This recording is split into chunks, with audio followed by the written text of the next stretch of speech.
তাহলে আসসালামু আলাইকুম। আজকে আমাদের দ্বিতীয় ক্লাস, তাই না?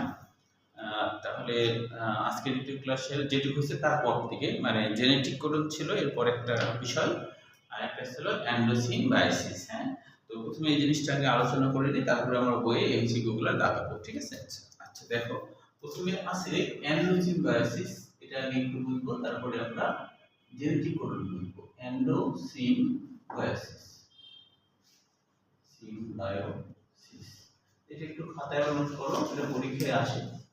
এটা হলো ক্ষয়ের জন্য আসে পরীক্ষায়, হ্যাঁ, বলতে কি বুঝো আর কি। তো দেখো এখানে এন্ডোসিন বায়োসিসে এখানে কিন্তু মোট 4টা ফ্লেভার আছে। এন্ডো, খাতায় লিখে নাও,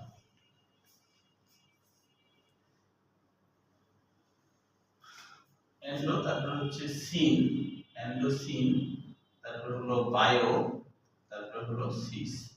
এখানে মোট 4টা শব্দ। এন্ডো মানে তো ভিতরে, এন্ডো মানে হলো ভিতরে, তারপর হলো সিন মানে একই সাথে, একই সাথে, বায়ো মানে হচ্ছে জীবন, সিস মানে হলো পদ্ধতি। তার মানে বোঝা যাচ্ছে কোনো কিছুর ভিতরে ঢুকে একসাথে জীবন যাপন করার পদ্ধতি।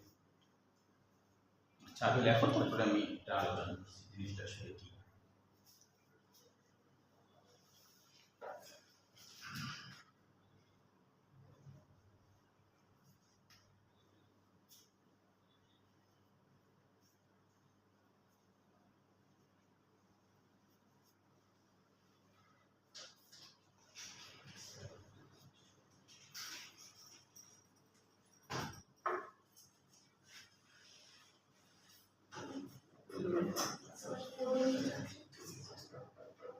খাতাতে একটু লিখে নাও।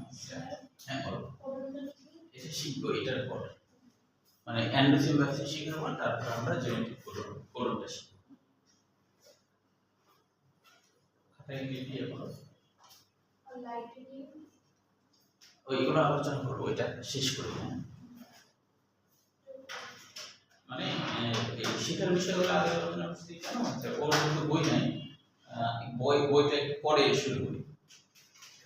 আজকে তো বই কিনে ফেলবো, আজকে তো বই কিনে ফেলবো, তারপরে আর সমস্যা হবে। এই বিষয়টা আলোচনা করে তারপর বইয়ে যাবো। হ্যাঁ, তখন আমরা ওই বিষয়গুলো একটু ক্লিয়ার ফেলতে হবে, তোমার দেরি হয়ে গেছে আসতে।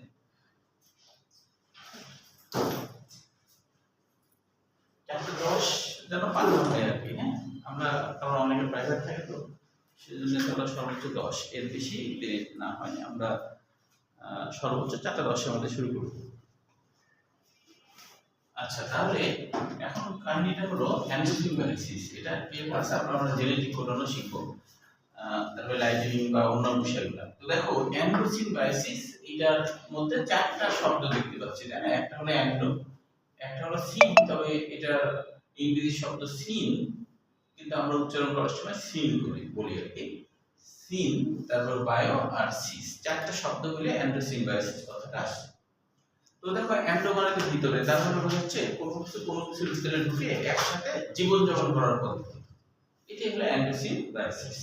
তো বলা হয় যে অতীতকালে আর কি, অতীতকালে আমরা জানি পৃথিবীতে সবথেকে আগে আসছে আদিকোষ, মানে যে ব্যাকটেরিয়াগুলো। হ্যাঁ, এটা আসছে কত আগে, বলা হচ্ছে প্রায় 370 কোটি বছর আগে আসছে। এটা অন্য লেখকের বই আছে, আবুল হাসান স্যারের বই নাই। 370 কোটি বছর পূর্বে আদিকোষ পৃথিবীতে আসছে, মানে যে ব্যাকটেরিয়াগুলো আর কি। হ্যাঁ, এরা আদিকোষ 370 কোটি বছর আগে এরা আসছে। তো এরা আসার পর কিছু কিছু আদিকোষ নিজেদেরকে ডেভেলপ করে ফেলে, মানে নিজেদেরকে সুসংগঠিত করে ফেলে, করে প্রকৃত কোষ হয়ে যায়। তো মনে করো এটা একটা আদিকোষ, আদিকোষ এটা। তো এই আদিকোষে তো আমরা জানি তেমন কিছু থাকে না, শুধুমাত্র বৃত্তাকার একটা ডিএনএ থাকে আর রাইবোজোম থাকে, আর কিছু থাকে না, তাই তো? এখন কিছু কিছু ব্যাকটেরিয়া নিজেদেরকে ডেভেলপ করে ফেলে। যেমন ধরো তোমাদের এই বয়সে এখন সবাই কিন্তু সমান সমান, মানে কি কি হবা এটা তো এখন বলা যাচ্ছে না, তাই না? অনেকে এমনও আছে যে দেখা যাচ্ছে যে এসএসসি তে অনেক মার্ক পেয়েছে, হ্যাঁ, যে গোল্ডেন তো পেয়েছে, অনেক মার্ক পেয়েছে, কিন্তু দেখা যাচ্ছে পরে পড়াশোনা ভালো করে না করার কারণে ইন্টারমিডিয়েটে ফেল পর্যন্ত করছে, এরকম ঘটনা আছে। বুঝতে পারছো? যেমন রাজশাহী কলেজে একবার হচ্ছে 4 জন স্টুডেন্ট ফেল করছে বোর্ড পরীক্ষায়, দাও মানে একটা সাবজেক্টে ফেল করতে, ওটারই ফেল। তো দেখা যাচ্ছে সে কি করছে,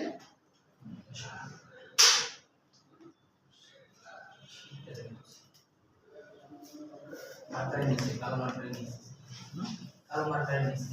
ঠিক আছে।